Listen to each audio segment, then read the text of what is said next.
Well, note that in the case of interdependence might be a problem. Um, Also, well, first the household might get broke, well, or get smaller when someone in the house, I mean, man or woman in the household, the husband or wife in the household dies, and alternatively, one of them might get very sick, basically.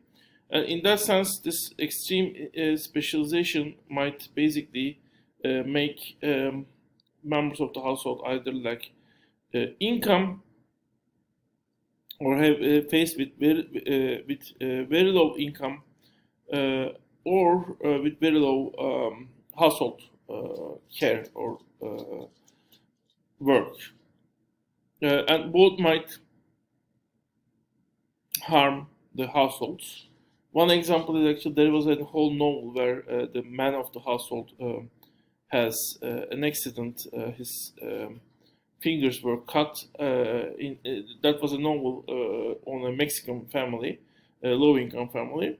And after this accident, the man could not find decent work, and as a result, the family fell into an extreme poverty, evicted from the home, and after that live on the streets. And the mother of the household tried to find jobs, but she could not find decent jobs because the potential income she had outside was much lower. Even though she actually had worked before the marriage, actually she had some experience even. So interdependence becomes also a problem when one of the major members of the family cannot work anymore. And for the woman, especially, of course, the bargaining power they had inside of the house will might go down when there is this. Well, there is an extreme version of specialization. For different reasons, we will see in detail what gives a woman a specific disadvantage. Uh, but one main thing could be, uh, especially in the 20th century, increasingly the household works become substitutable from market. Maybe not at best quality, but increasingly at better quality and increasingly at more commonly at cheaper rates or prices, basically. So this gives women a disadvantage, and we will see in a minute. I mean, in a separate article that disadvantage specifically. But let's see the basics of the bargaining process, and that's where we leave the below. Well, it is created from the differences of the spending patterns, by the way. Now, if they agree how they spend for everything, there won't be bargaining process. Well, if there's household work, of course, there could be also a bargaining for the division of labor within the household. But in an extreme case, when both are working in the market and getting their money and they have their own income, well, that bargaining process might be relatively smaller. It might even possible that they split the household house itself to their private areas, and I mean, it might be relatively easy to come to well to agreement for the shared areas. So that's extreme case, of course, but even in non-extreme case, families it might be easier for families to for the members of the families to create their private spheres, basically.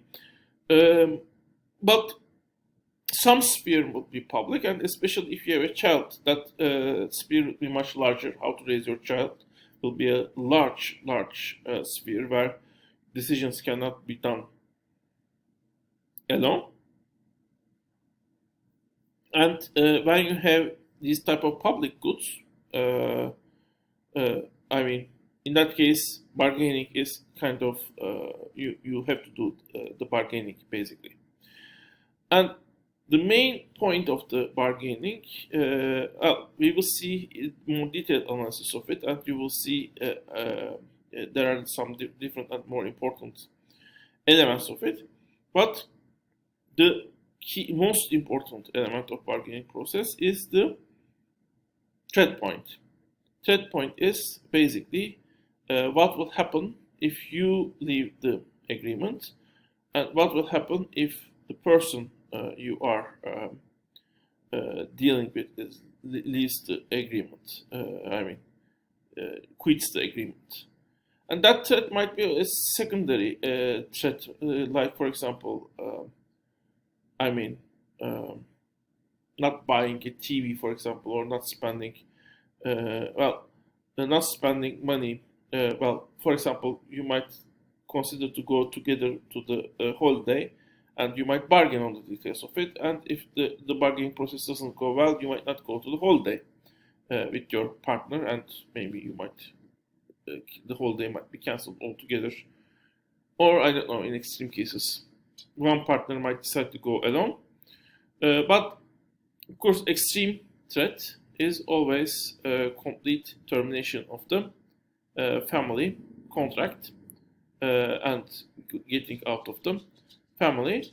And what will happen then is basically something that is what will happen then to you and to your partner is something that is actually determine the outcome of the bargaining process. Even if this threat is not brought to the picture, the that that threat is still hanging there, and it is something that will shape the bargaining process because it will give the relative power, relative sense of also fairness to you and to your partner. I mean, how fair you are is decided. It's kind of decided in what would you use if you were not fair, basically, or is there an option for you to be unfair, basically. Anyway, so this is the Blau on family. She wrote. Her article goes on actually, and I will encourage you to it's actually a book chapter, but this is where I stop because I want to also cover the other articles that are also interesting. The one of them is actually the Bergman's article, 1981. It's a very short article, and she kind of mocks the idea that being a housewife as a profession, and she says, okay, let's accept being housewife as a profession, and let's describe what kind of a profession is it.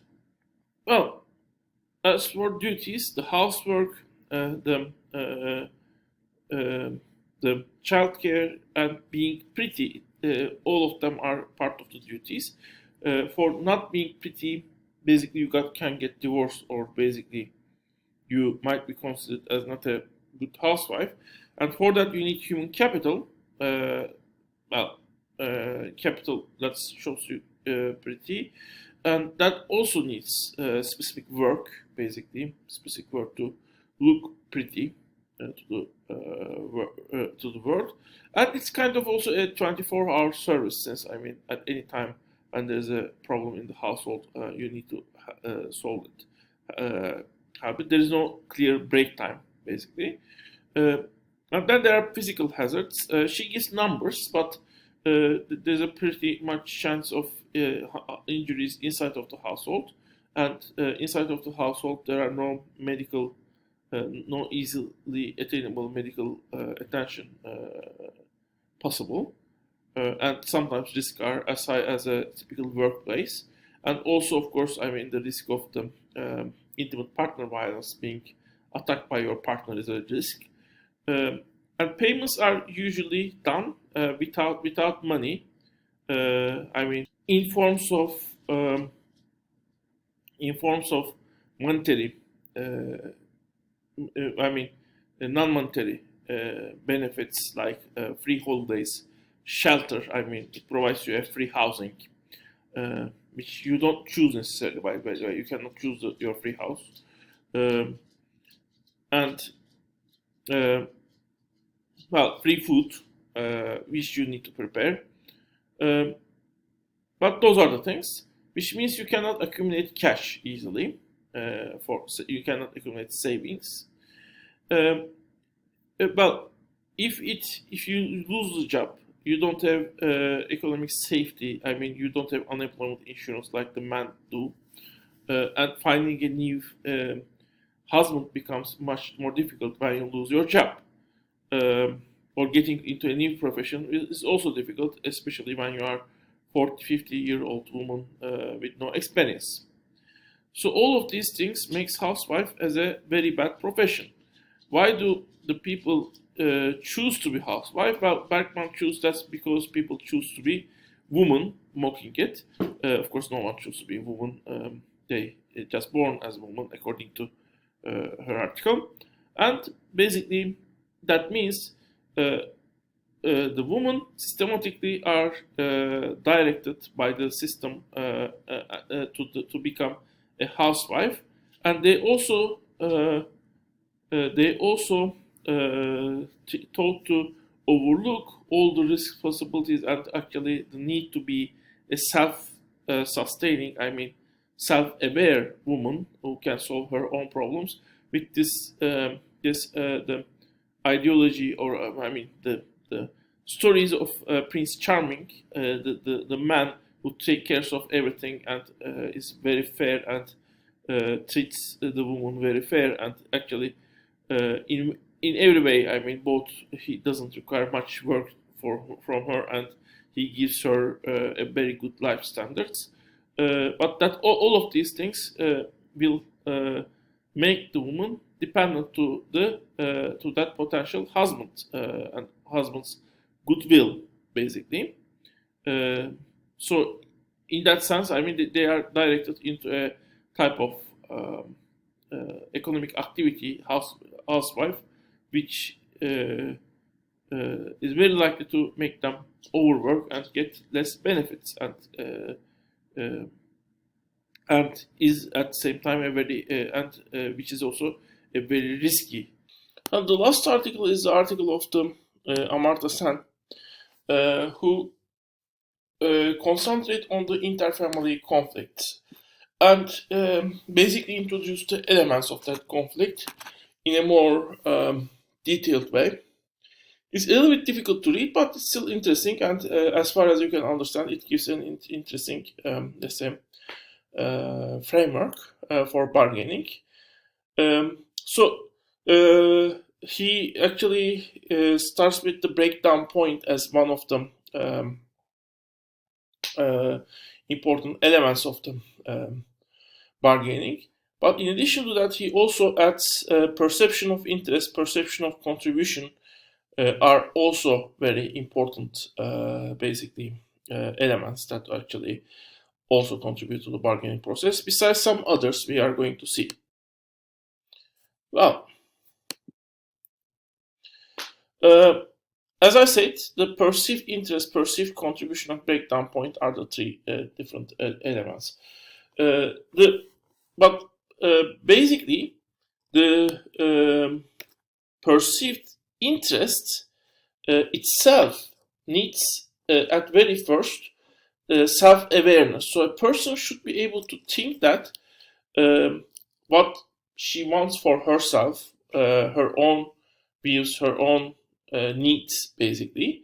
So she should somehow separate herself from the rest of the family and look from the perspective of herself alone.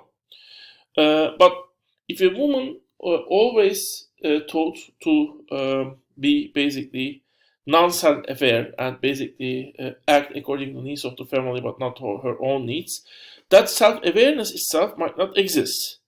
So as a result, perceived interest of the woman might very well merge with the perceived interests of the family and even with the husband.